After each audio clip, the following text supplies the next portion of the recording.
ગાંધીનગરમાં કેબિનેટની બેઠક યોજાઈ હતી। આ બેઠકમાં અનેક મહત્વપૂર્ણ મુદ્દાઓ પર ચર્ચા કરવામાં આવી હતી। નવરાત્રિના તહેવારની પૂર્વ તૈયારીઓથી લઈને સોમનાથ મંદિર પરિસરમાં ડિમોલિશનની કામગીરીની વિસ્તૃત ચર્ચા કરાઈ હતી। ગૃહ રાજ્યમંત્રી દ્વારા અમદાવાદના ચાણક્યપુરી વિસ્તારમાં ગુંડા તત્વો સામે કરાયેલી કડક પોલીસ કાર્યવાહી અંગે માહિતી આપવામાં આવી હતી। મારા રાજ્યના નાના મધ્યમ વર્ગીય વેપારીઓ કોઈ લારી ચલાવતા હોય, કોઈ ફેરિયા હોય, કોઈ પાથરના પાથરીને કામ કરતા હોય, કોઈ રેસ્ટોરન્ટ ચલાવતા હોય, આ બધા જ વેપારીઓ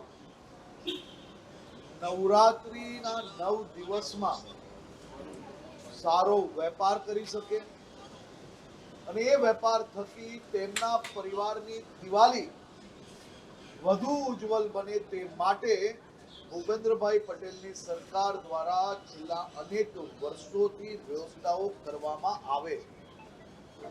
આ વર્ષે બી આ સંપૂર્ણ વ્યવસ્થાઓ રાજ્યના નાગરિકોને ધ્યાનમાં લઈને ઉત્સાહપૂર્વક ઉત્સવ બનાવી શકે તે માટે